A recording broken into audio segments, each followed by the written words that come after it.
Magluto naman tayo ng sinampalukang manok. So sa isang pan, magigisa tayo ng luya, and then yung sibuyas, at syempre yung ating bawang. Ihahalo na natin yung manok after 15 minutes, igisa na natin siya.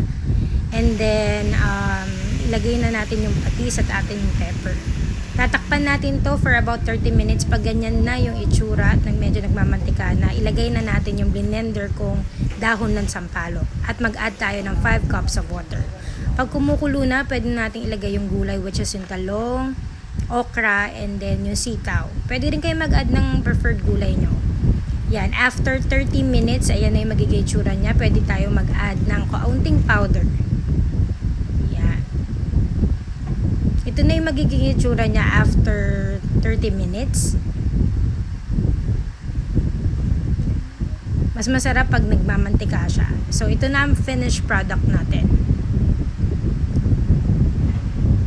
Siyempre, napakasarap ng sinampalukang manok sa bandang tanghali, tapos papartneran mo siya ng sobrang init na favorite nating white rice.